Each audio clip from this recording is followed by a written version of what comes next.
I snagged your rich husband. The first call I received from my younger sister Lois, who hadn't replied to any of my messages, came just before our mother's funeral. I just got back from Hawaii with Keith. I brought you some chocolate souvenirs. Enraged at her thoughtlessness, I lost control and yelled at her in front of the entire family. "You can have my husband, just get to the funeral already." Taken aback by my outburst and what I'd said, Lois could only respond with a bewildered "what?" from the other end of the line. After giving her the address of the funeral home, I angrily hung up. I knew she'd try calling back, so I turned off my phone, sat down in the seat designated for the family, and tried to gather myself. My name is Emily, and I just turned 38. I grew up in a family of 4, my parents and my sister, who's 6 years younger than me. My parents were strict, especially with me, the eldest, but they always spoiled Lois because of her charming looks. Whenever Lois wanted something, she would flash an irresistible smile and say, "Emily, I want this," and I would almost always give in. Regrettably, this habit persisted even after she grew up, and she became an extremely troublesome sister. My father passed away due to illness 8 years ago, and my mother received a terminal diagnosis about 6 months ago. She had been in and out of the hospital. I married Keith, a senior colleague from work, 2 years ago, and moved away from my family home to an apartment near my office. Over the past 6 months, I was driving an hour each way to take care of my ailing mother in between work. Lois had moved back home and quit her job a year ago after breaking up with her then boyfriend. Still, she insisted that I was better at caregiving and kept pushing the responsibility onto me. So I took a month off from work to care for our mother, but despite my best efforts, she passed away 2 days ago. And where was Lois? She had jetted off to Hawaii a week prior. I tried my best to convince her not to leave, but she wouldn't listen and went off anyway. At the funeral, after the priest finished speaking, friends and family began to pay their respects. It was a testament to my kind-hearted mother that not only relatives, but many of her friends also came to mourn. Several colleagues from my company also showed up. "I'm sorry for your loss." "Thanks. I'm just grateful that you allowed me to take time off to spend with my mother in her final moments." He's my father-in-law, the president of the company I work for. He's been extremely understanding about my situation and has helped me a great deal. "But where is Keith? I haven't seen him here." "Well, he's been overseas on a business trip since last week and I haven't been able to reach him." "Oh, I see. I'll ask the sales manager about it." For the large company he runs, Keith and I are in different departments. Keith works in sales and he constantly complains, "I'm always busy with business trips." I tried to understand that he was not here during this difficult time, but I was anxious about having to handle everything on my own, and without being able to contact him or my sister. Meanwhile, my father-in-law took time out of his busy schedule to attend the funeral, and his support almost brought me to tears. I felt so grateful for it. I had to hold back the tears that were almost overflowing. In the limo heading to the crematory with the rest of the family, I turned my phone back on, hoping that Keith might have tried to contact me. To my surprise, there were nearly 30 voicemails, most of them from Lois. Answer your phone. You can't just make up some ridiculous lies because you're upset that I took Keith from you. What I heard was her yelling voice. She took Keith from me? Have I heard something like that? When she called before the funeral, I was too preoccupied with the handling of the mourners to comprehend properly what she was saying. Lois and Keith are having an affair? No, that can't be true. I was startled and felt sudden agitation. Does that mean Keith was on a trip with her? Seriously? When I hastily checked the voicemail, there were several from my husband. "Emily, I'm so sorry, but you're a strong woman. You can survive on your own, but Lois, I need to support her, so let's break up." Hearing his message that sounded almost like a line from a soap opera, I heard myself mutter, "I wish I hadn't heard it. Why did I have to find out that my husband and sister were having an affair and having a great time in Hawaii during my mother's funeral? You need to come right away if you want to say your final goodbye to Mom. We're already heading to the crematory." I reluctantly called my sister and told her so. "That is not funny. Stop lying. You're just bitter because I took Keith from you." But it's the truth. "You must be upset about losing your husband. Yeah, he's the next company president and rich. I understand how you feel, Emily. So? But there are good lies and bad lies, you know. You're an adult. You should know better." I never thought I'd hear that from you. I was surprised, though I didn't know that you and Keith had been cheating. "I bet." Lois sounded really happy. Ever since we were kids, she would play tricks on me and laugh out loud when I fell for them. I sighed in frustration. "Anyway, it's not the time for this. If you want to say your final goodbye to Mom, come now." I am tired of that lie. Then why don't you have Keith ask his father? On the other end of the phone, the two of them sounded like they were having a discussion. They probably didn't expect me to bring up his father. My husband, who was apparently right next to Lois, took the phone. Emily, is that true? If you don't believe it, do whatever you want. I'm hanging up now. After a while, we arrived at the crematory. This is my last moment to say goodbye to Mom, and my mind is a mess. With the rush of these past few days and the grief of losing my mother, I no longer knew what to do, and I found myself with tears streaming down my cheeks. Seeing me like this, one of my relatives patted my back saying, "Your mom would surely be grateful to you, Emily. You took good care of her until the end." I stood in front of my mother's casket and said my final goodbye. "Mom, thank you for everything. I'm gonna miss you so much." It was right at the moment when her casket was carried out for the cremation. "Wait a minute, where's Mom?" With a loud voice, my sister and husband rushed in.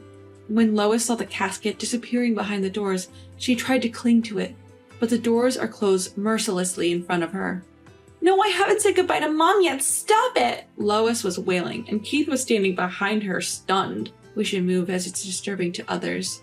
"Why didn't you tell me, Emily? I couldn't see Mom at the end. It's your fault." "My fault?" "Absolutely. If it was this bad, you should have told me earlier. You never said anything."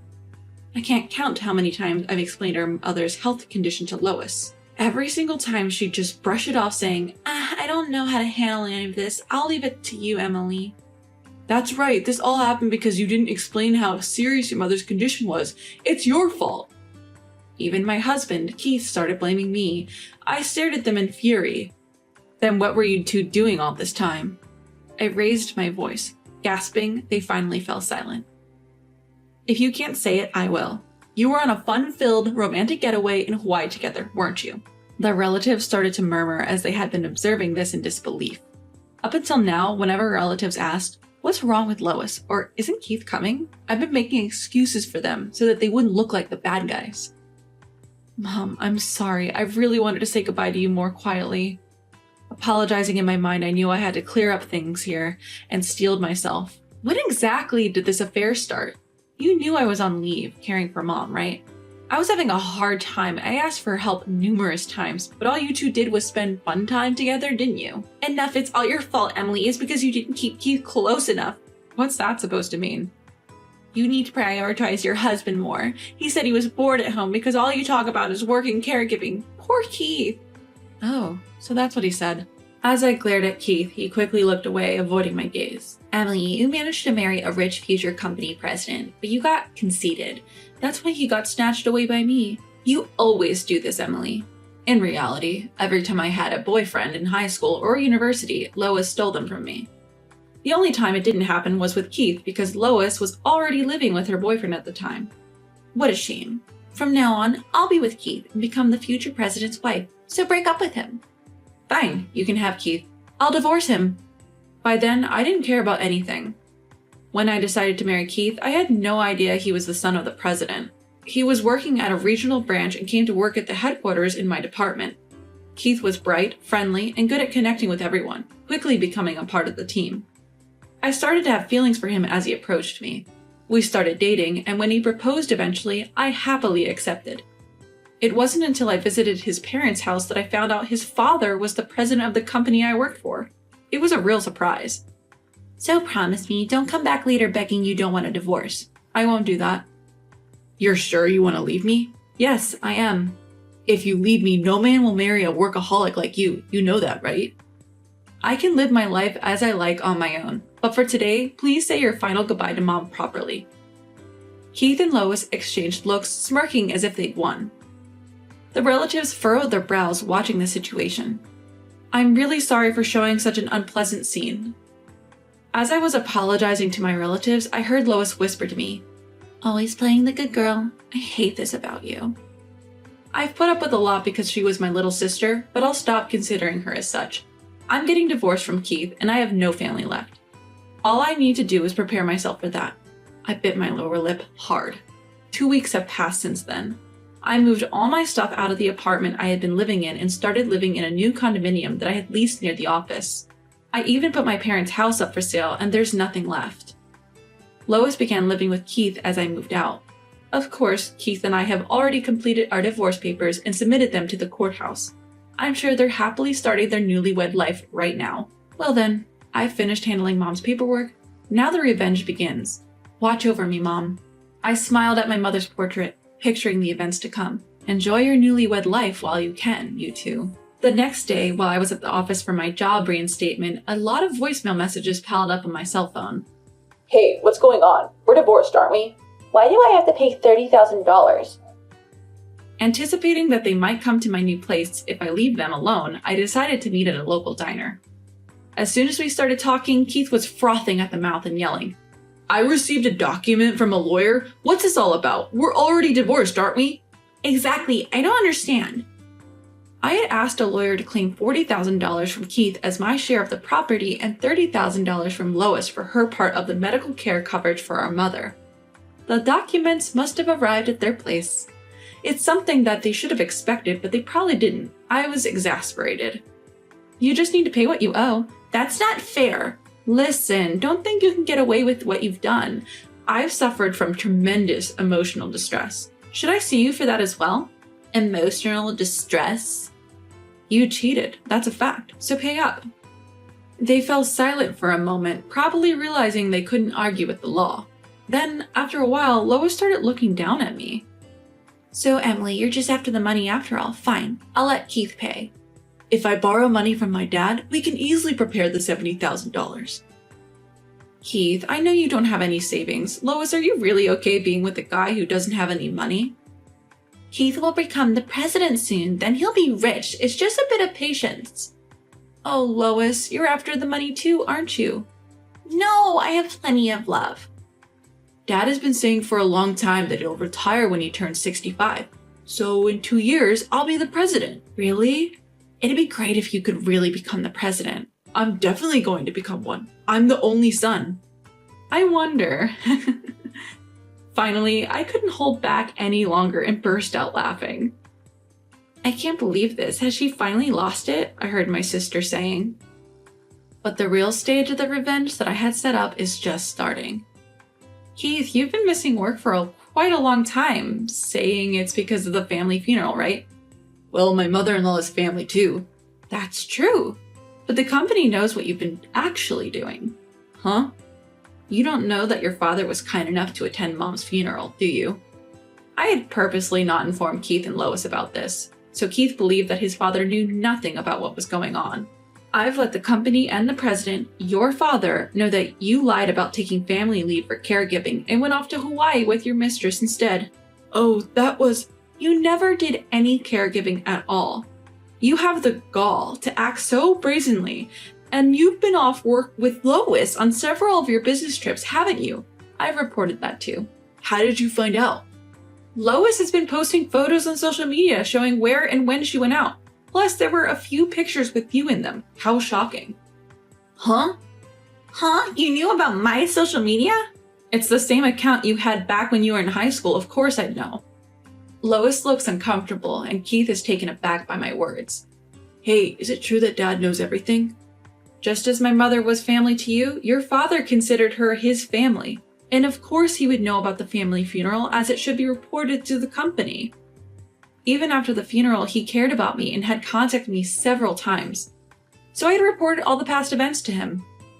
He is quite furious. Also, he said he has absolutely no intention of making you the next president. Huh? But I'm his son! He said he doesn't remember ever saying that our company follows the principle of hereditary succession. Also, he told me to convey that he doesn't need a son who would do such disloyal acts. Huh? So Keith isn't going to be the president? As I silently smiled at them, their faces turned pale. I decided to press them even more. And just to let you know, I'm becoming the president starting next month. Huh? Actually, I had just received the official notice from the president and my superiors at the company. I have officially been appointed as the new president. There is no way they'd let you become the president.